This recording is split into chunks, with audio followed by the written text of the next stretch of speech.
नमस्ते सदावत्सले मातृभूमि में हम लोग चर्चा करने जा रहे हैं एक बड़ी अच्छी खास रिपोर्ट की। हम सब जानते हैं कि कम्युनिस्ट जिस प्रकार से काम करते हैं, कम्युनिस्टों की सबसे खास बात है कि वो एक नैरेटिव तैयार करते हैं और उस नैरेटिव को धीरे-धीरे एस्टेब्लिश करते हैं। हो सकता है 1 साल, 2 साल, 5 साल, 10 साल में वो नैरेटिव एस्टेब्लिश हो जाए और जैसे ही वो नैरेटिव एस्टेब्लिश होगा, उसके बाद उनकी खास बात ये है कि उस पर एक्शन लेना शुरू करते हैं जब भी उनको एक फ़ेवरेबल माहौल मिलता है। अगर उनको फ़ेवरेबल माहौल नहीं मिलेगा, तो फिर वो उस विषय पर रखते तो हैं, लेकिन जब भी उनको अवसर मिलेगा, बस वैसे ही उस पर एक्शन लेना शुरू कर देते हैं। ये मामला एक ऐसा मामला आया, जो वेल्स का है। वेल्स में एक एक कमीशन बनाया गया, उसका एक वित्त आयोग बना। उस वित्त आयोग ने अपनी रिपोर्ट प्रस्तुत की। उस रिपोर्ट के बाद जो खेल हुआ, वो बड़ा चौंकाने वाला है। मज़े की बात ये है कि इस रिपोर्ट में ये चर्चा की गई है कि खास प्रकार के अल्पसंख्यक, हम सब जानते ही हैं अल्पसंख्यक का मतलब हम किसको कहना चाहते हैं। अल्पसंख्यकों के ऊपर कुत्ते भौंकते हैं। अब अल्पसंख्यक उनका जो विषय है वो ये है कि अल्पसंख्यकों के ऊपर ही कुत्ते क्यों भौंकते हैं? अब अल्पसंख्यकों के ऊपर कुत्ते भौंकते हैं, तो साहब ये तो फंडामेंटल राइट का हनन है और ये तो फंडामेंटल राइट हनन किया जा रहा है। फंडामेंटल राइट की सुरक्षा के लिए ये आवश्यक है कि कुत्तों को समाप्त कर दिया जाए। एक पार्टिकुलर एरिया में, एक पार्टिकुलर स्थान पर, एक पार्टिकुलर क्षेत्र में जब अल्पसंख्यक घुसते हैं, अल्पसंख्यक वहां देखते हैं या कुछ करने जाते हैं, तो तत्काल वहां के कुत्ते उनको दौड़ा लेते हैं। अब उनको कुत्ते दौड़ा लेते हैं, तो ये तो घोर अन्याय हो गया। मजे की बात यह है कि भारतवर्ष में कुछ केसेस तो ऐसे भी डिसाइड हुए, जिन केसेस में यह बताया गया कि किसी घर के अंदर किसी व्यक्ति की मृत्यु हुई।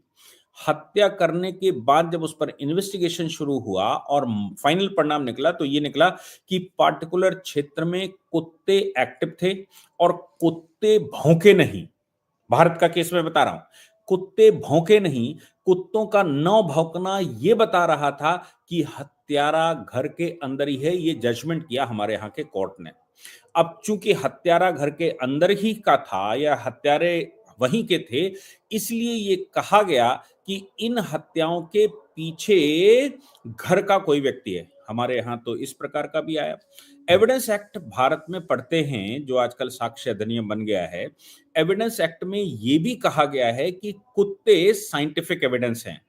और मजे की बात यह है कि साक्ष्य अधिनियम में पुलिस के सामने किया गया कन्फेशन स्वीकार नहीं है, वो एडमिटेड नहीं है वहां। लेकिन अगर कुत्ते वहां पर भौंक दिए हैं, कुत्तों ने सूंघ कर बता दिया है, तो फिर भारतवर्ष का कानून ये कहता है कि एक वैज्ञानिक साक्ष्य है और इस पर रिलाई किया जाता है। अगर बाकी सर्कमस्टेंशियल एविडेंसेस से मिलता है, तो इस आधार पर सजा दी जा सकती है। इस आधार पर वो पूरा का पूरा वो जो जो उसकी परिधि है, उसको मिलाया जा सकता है। लेकिन ये मामला वेल्स का है। वेल्स में सरकार ने एक कमीशन बनाया। कमीशन के सामने जैसे हमारे यहाँ जेपीसी बना ना, ज्वाइंट पार्लियामेंट्री कमेटी बनी है वक्फ को लेकर, वैसे ही वेल्स में एक कमीशन बना अल्पसंख्यों संख्यकों के उत्थान को लेकर।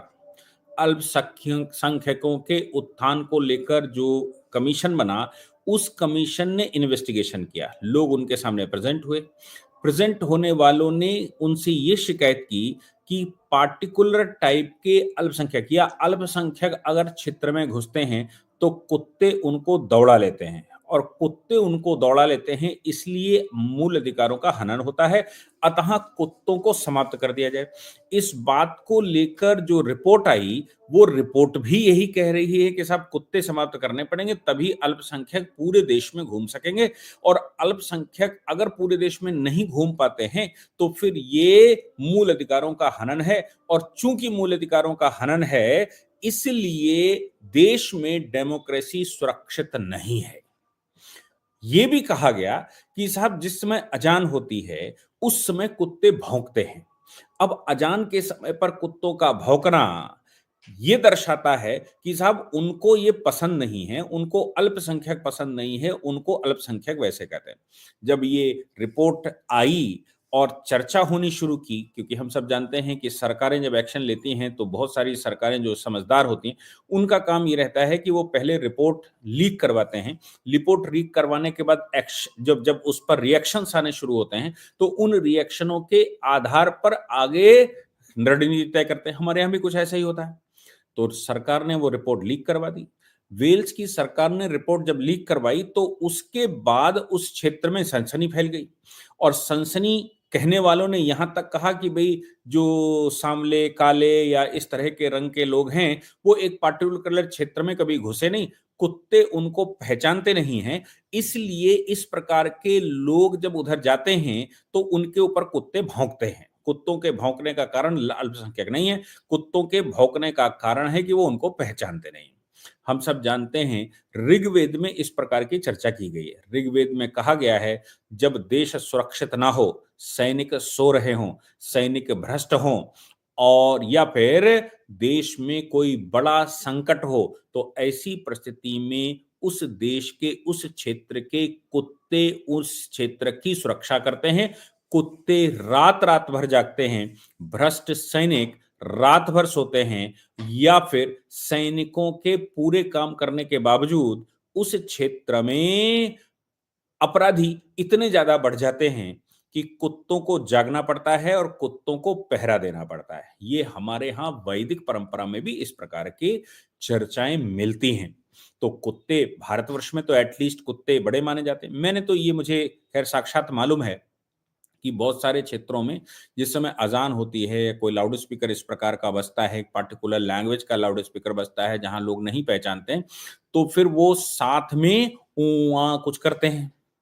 अब एक पक्ष ये कहता है कि ये भी नमाज पढ़ते हैं, ये भी अजान करते हैं, दूसरा पक्ष ये कहता है कि ये पसंद नहीं है, ये विदेशी भाषा है, इसलिए इनके ऊपर कुत्ते भी रिएक्ट करते हैं। लेकिन ये जो वेल्स की रिपोर्ट आई और इसमें अल्पसंख्यकों ने जो जो जो शिकायत की है, वो शिकायत अपने आप में ये बता रही है कि मामला गंभीर है। और साइंटिफिकली अगर कुछ कहा जाता है तो ये कहा जाता है कि कुत्ते पहचानते हैं कि एबनॉर्मल कौन है। कुत्ते पहचानते हैं कि ये आपराधिक टाइप के हैं। कुत्ते पहचानते हैं कि ये संदिग्ध लोग हैं। संदिग्ध लोगों को कुत्ते आसानी से पहचान लेते हैं। बिल्ली संदिग्ध अवस्था में आसानी से पहचान कर रोने लगती है। कुत्ते भौंकने और रोने लगते हैं। ये असामान्य परिस्थिति होती है। ऐसी परिस्थिति में जैसा मैंने वैदिक संस्मरण दिया, उसके अनुसार ये बात सामने निकल कर आती है कि कुत्तों के होते हुए क्षेत्र में अगर कोई गतिविधि होती है तो वो निश्चित रूप से उसको संज्ञान में लेते हुए कुछ न कुछ रिएक्शन देते ही हैं।